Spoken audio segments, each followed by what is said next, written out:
Welcome to Kannan info Tamil. நம்ம இன்னைக்கு என்ன டாபிக் பார்க்க போறோம் அப்படின்னா 3 முக்கியமான டிஃபென்ஸ் அப்டேட் இந்த வீடியோல பார்க்க போறோம். முதல் டிஃபென்ஸ் அப்டேட், இந்திய கடற்படையின் விமானம் தாங்கி போர்க்கப்பல்களுக்கு டெக்பேஸ் ஃபைட்டர் ஜெட்டுகளை சப்ளை செய்வதற்கு பிரான்ஸ் மற்றும் அமெரிக்காவுக்கு இடையே போட்டி நிலவுச்சு. இந்த போட்டியில பிரான்ஸ் நாட்டின் ரஃபேல் எம் போர் விமானத்திற்கும் அமெரிக்காவின் F-18 சூப்பர் ஹார்னட் விமானத்திற்கும் இந்த டெண்டரை கைப்பற்றுவதில் கடுமையான போட்டி நிலவுச்சு. ஆனா இறுதியா இந்திய கடற்படை பிரான்ஸ் நாட்டின் ரஃபேல் எம் போர் விமானத்தை தேர்வு செஞ்சிருக்காங்க. இது தொடர்பா நிறைய டிஃபென்ஸ் எக்ஸ்பர்ட்ஸ் எதற்காக இந்தியா அமெரிக்காவின் F-18 சூப்பர் ஹார்னட் விமானத்தை விட செயல்திறன் குறைவான ரஃபேல் எம் போர் விமானத்தை வாங்குறாங்க அப்படின்னு கேள்வி எழுப்பி வந்தாங்க.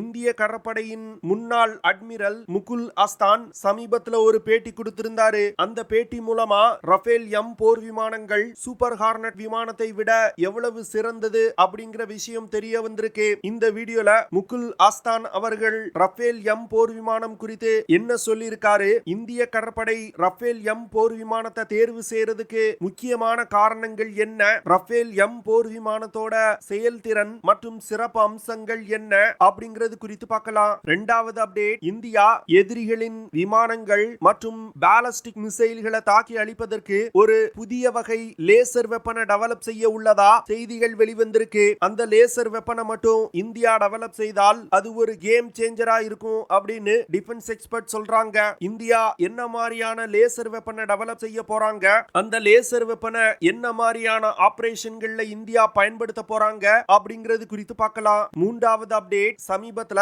பாரத பிரதமர் பிரான்ஸ் நாட்டிற்கு சுற்றுப்பயணம் போயிருக்கும் பொழுது இந்தியாவும் பிரான்சும் இணைந்து 5ஆம் தலைமுறை போர் விமானங்களுக்கு தேவையான விமான இன்ஜினை தயாரிக்க உள்ளதா அறிவிச்சாங்க. பிரான்சும் இந்தியாவும் இணைந்து உருவாக்கும் புதிய விமான இன்ஜின் மூலமா இந்தியாவுடைய 5th ஜெனரேஷன் ஃபைட்டர் ஜெட் விமான ப்ராஜெக்ட் எப்படி வேகம் எடுக்க ஆரம்பிக்கும், பிரான்சும் இந்தியாவும் இணைந்து உருவாக்க உள்ள இன்ஜின் மூலமா இந்தியாவுக்கு கிடைக்கக்கூடிய நன்மைகள் என்ன, இந்தியா தயாரிக்க உள்ள ஆம்கா போர் விமானத்தோட செயல்திறன்ல இந்த புதிய வகை இன்ஜின் எவ்வளவு பெரிய முன்னேற்றத்தை ஏற்படுத்தும் அப்படிங்கிறது குறித்து நம்ம டீடைலா இந்த வீடியோல பார்க்கலாம். இந்த வீடியோல நிறைய இன்ட்ரெஸ்டிங்கான விஷயத்தை பத்தி பேசியிருக்கோம். அதனால இந்த வீடியோவை ஸ்கிப் பண்ணாம கடைசி வரைக்கும் பாருங்க. சமீபத்துல INS விக்ராந்த் விமானம் தாங்கி போர்க்கப்பல இந்திய கடற்படையில இணைச்சாங்க. இந்த விமானம் தாங்கி போர்க்கப்பல்ல தற்போதைய நிலையில் Mi-29K விமானங்கள் பயன்படுத்தப்பட்டு வருது. ஆனா Mi-29K விமான இன்ஜின்ல பல பிரச்சனைகள் இருக்கு. அதனால இந்த விமானங்களை ரீப்ளேஸ் செய்வதற்காகவும் கடற்படையின் டெக்பேஸ் ஃபைட்டர் ஜெட்டுகளின் எண்ணிக்கையை அதிகரிப்பதற்காகவும் இந்தியா 26 டெக்பேஸ் ஃபைட்டர் ஜெட்டுகளை வாங்குவதற்கு முடிவு செஞ்சாங்க. இதனை தொடர்ந்து உலகின் பல முன்னணி விமான தயாரிப்பு நிறுவனங்கள் இந்தியாவுக்கு தன்னுடைய ஃபைட்டர் ஜெட்டுகளை ஆஃபர் செஞ்சாங்க. இதுல இறுதி கட்டத்திற்கு பிரான்ஸ் நாட்டின் ரஃபேல் எம் போர் விமானமும் அமெரிக்காவின் F-18 சூப்பர் ஹார்னட் விமானமும் வந்துச்சு. இந்த 2 விமானங்களையும் இந்திய கடற்படை கோவால இருக்கக்கூடிய கடற்படை தளத்துல வச்சு பல கட்ட சோதனைகள்ல ஈடுபடுத்தினாங்க. இந்த சோதனைக்கு பிறகு ரஃபேல் எம் போர் விமானம் தான் தேர்வு செய்யப்பட்டிருப்பதா செய்திகள் வெளிவந்திருக்கு. ஆனா சில defence experts India Rafale M போர் விமானத்தை தேர்வு செய்ததன் மூலம் மிகப்பெரிய தவறை செஞ்சிட்டாங்க அப்படின்னு சொல்லி வந்தாங்க. ஆனா இந்திய கடற்படை ரஃபேல் எம் போர் விமானத்தை எதற்காக தேர்வு செஞ்சாங்க அப்படிங்கிற முக்கியமான காரணங்களை இந்திய கடற்படையின் ரிட்டையர்ட் அட்மிரல் முகுல் அஸ்தான் சமீபத்துல ஒரு பேட்டியில சொல்லியிருந்தாரு. முகுல் அஸ்தான் ஒரு மிக சிறந்த கடற்படை அட்மிரல் மற்றும் ஏவியேஷன் கன்சல்டன்ட். முகுல் அஸ்தான் இந்திய கடற்படை ரஃபேல் எம் போர் விமானத்தை தேர்வு செய்யறதுக்கு முக்கியமான காரணமா சொல்றது, ரஃபேல் எம் போர் விமானம் F-18 சூப்பர் ஹார்னட் விமானத்தை விட சிறிய விமானம். அதாவது ரஃபேல் எம் போர் விமானம் 15.2 மீட்டர் நீளமும் 10.9 மீட்டர் விங் ஸ்பேனும் கொண்டது. அதுவே F-18 சூப்பர் ஹார்னட் விமானத்தை எடுத்துக்கிட்டீங்கன்னா 18.3 மீட்டர் நீளமும் 13.6 மீட்டர் விங் ஸ்பேனும் கொண்டது. இதன் காரணமா தான் இந்திய கடற்படை ரஃபேல் எம் போர் விமானத்தை தேர்வு செஞ்சிருக்காங்க.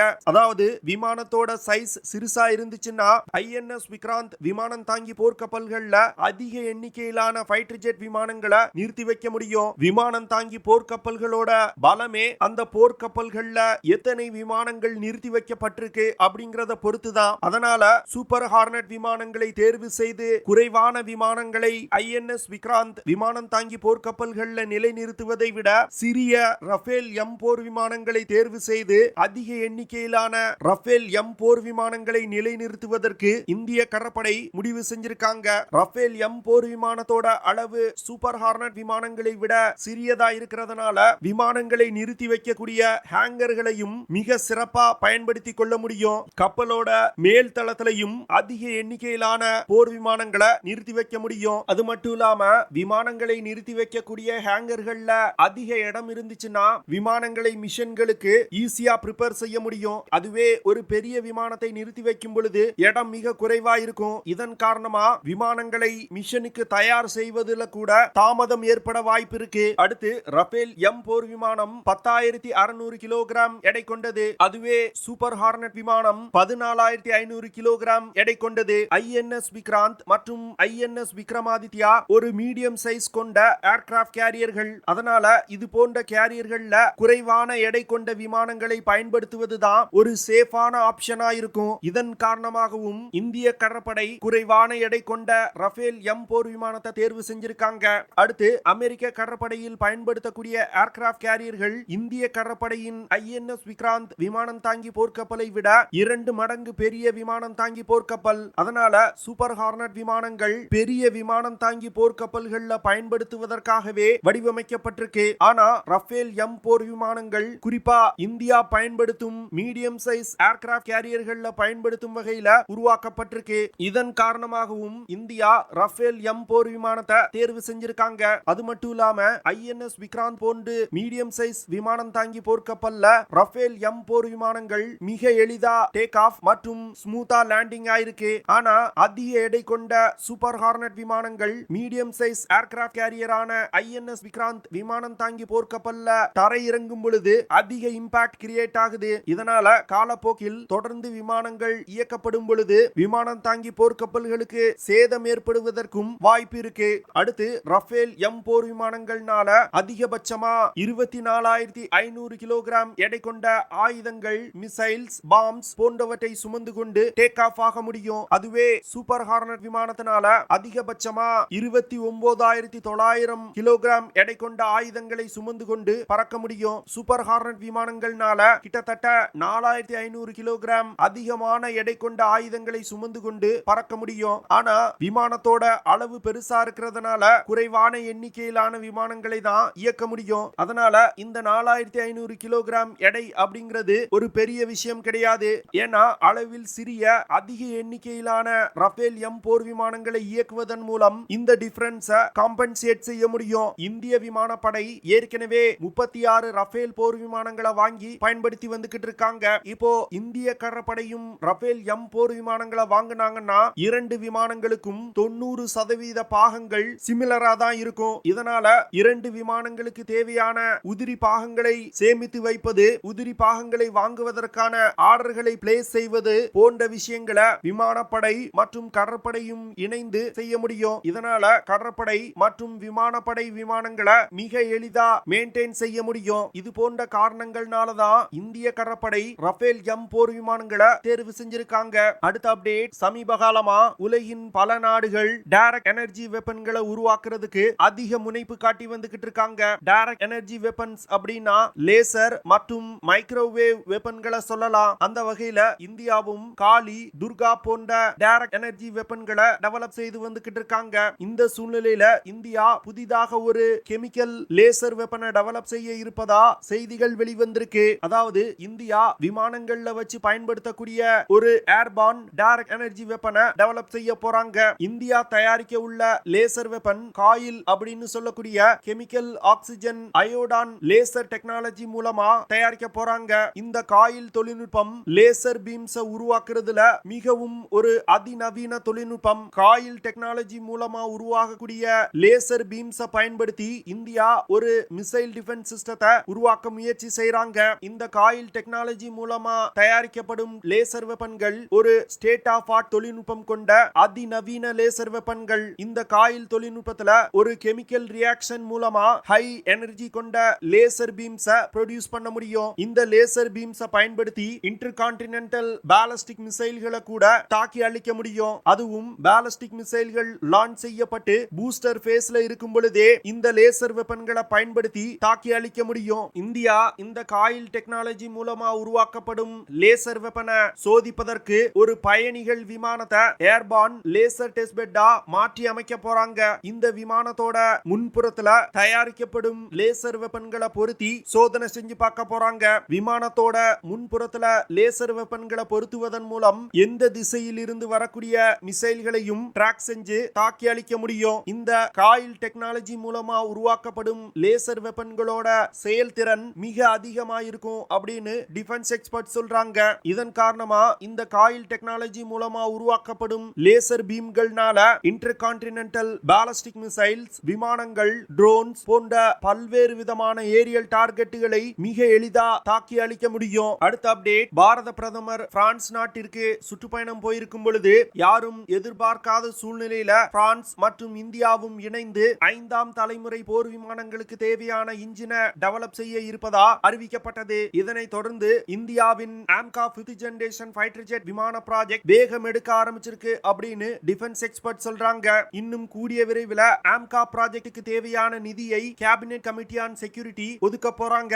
இதன் மூலமா ஆம்கா ப்ராஜெக்ட் வேகம் எடுக்க போகுது. இந்தியாவை பொறுத்தமட்டில் இவ்வளவு நாட்களா ஆம்கா ப்ராஜெக்ட்டுக்கு மிகப்பெரிய தடைக்கல்லா இருந்தது விமான இன்ஜின் தான். ஆனா தற்போது இந்த விமான இன்ஜின் பிரச்சனை முடிவடைஞ்சதனால ஆம்கா விமான டெவலப்மெண்ட் வேகம் எடுக்கும். இந்தியா ஆம்கா விமானத்தை 2 விதமா டெவலப் செய்வதற்கு முடிவு செஞ்சிருந்தாங்க. ஆம்கா MK1 மற்றும் ஆம்கா MK2. இதுல ஆம்கா MK1 விமானத்துல GE நிறுவனத்தின் F414 இன்ஜின் தான் பயன்படுத்தப்படுது. இந்த இன்ஜின்னால அதிகபட்சமா 98 கிலோ நியூட்டன் த்ரஸ்ட் ப்ரொடியூஸ் பண்ண முடியும். ஆனா ஆம்கா MK1 விமானத்தினால ஒரு 5th ஜெனரேஷன் ஃபைட்டர் ஜெட் விமானம் போன்று சூப்பர் க்ரூஸ் செய்ய முடியாது. அப்படி சூப்பர் க்ரூஸ் செய்யணும்னா ஆஃப்டர் பர்னர்களை பயன்படுத்தி தான் சூப்பர் க்ரூஸ் செய்யணும். ஆஃப்டர் பர்னர்களை பயன்படுத்தும் பொழுது அதிக எரிபொருள் செலவாகும். இதன் காரணமா விமானம் பறக்கக்கூடிய ரேஞ்ச் குறையும். இதன் காரணமாக தான் ஆம்கா MK2 விமானத்துல அதிக த்ரஸ்ட் கொண்ட இன்ஜினை பயன்படுத்துவதற்கு இந்தியா திட்டமிட்டிருக்காங்க. ஆம்கா MK2 விமானத்துல 110 கிலோ நியூட்டன் த்ரஸ்ட் கொண்ட இன்ஜினை இந்தியா பயன்படுத்த போறாங்க. இதன் காரணமா ஆஃப்டர் பர்னர்களை பயன்படுத்தாமலே ஆம்கா MK2 விமானத்தினால சூப்பர்சானிக் வேகத்துல பறக்க முடியும். ஆஃப்டர் பர்னர்களை பயன்படுத்தாமல் சூப்பர் க்ரூஸ் செய்யக்கூடிய ஒரு 5th ஜெனரேஷன் ஃபைட்டர் ஜெட் விமானத்தை இந்தியா டெவலப் செஞ்சிட்டாங்கன்னா சீனா, ரஷ்யா மற்றும் அமெரிக்காவுக்கு அடுத்து இது போன்ற ஒரு ஃபைட்டர் ஜெட் விமானத்தை உருவாக்கிய 4வது நாடா இந்தியா இருக்கும். அடுத்து இந்தியா தயாரிக்க உள்ள ஆம்கா போர் விமானம் 4th ஜெனரேஷன் விமானங்களை விட அதிக விலை கொண்டதா தான் இருக்கும். ஆனா ஒரு 5th ஜெனரேஷன் ஃபைட்டர் ஜெட் விமானத்தை வெளிநாட்டில் இருந்து இறக்குமதி செய்வதை விட இந்தியா உள்நாட்டிலே தயாரிக்கும் ஆம்கா போர் விமானம் கிட்டத்தட்ட 50-60% விலை குறைவா இருக்கும். அது மட்டும் இல்லாம ஆம்கா போர் விமானத்துல பயன்படுத்தப்படும் மிசைல்ஸ், பாம்ஸ் போன்றவற்றை உள்நாட்டிலே தயாரித்து விமானங்களை இயக்கும் பொழுது கிட்டத்தட்ட 70% மற்ற விமானங்களை விட இந்தியாவின் ஆம்கா போர் விமானங்கள் விலை குறைவா இருக்கும். இதன் காரணமா இந்தியாவால் அதிக எண்ணிக்கையிலான ஆம்கா போர் விமானங்களை தயாரித்து இந்திய படையில் இணைக்க முடியும். ஓகே ஃப்ரெண்ட்ஸ், நம்ம வீடியோவோட நிறைவு பகுதிக்கு வந்துட்டோம். இதெல்லாம் தான் நான் உங்ககிட்ட ஷேர் பண்ணணும் அப்படின்னு நினைச்ச விஷயங்கள். ஐ ஹோப் நான் ஷேர் பண்ண விஷயங்கள் உங்களுக்கு பிடிச்சிருக்கும்னு நினைக்கிறேன். அப்படி பிடிச்சிருந்துச்சுன்னா ஷேர் பண்ணுங்க, லைக் பண்ணுங்க, கமெண்ட் பண்ணுங்க. மறக்காம நம்ம சேனலுக்கு சப்ஸ்கிரைப் பண்ணுங்க. See you in the next video. Jai Hind.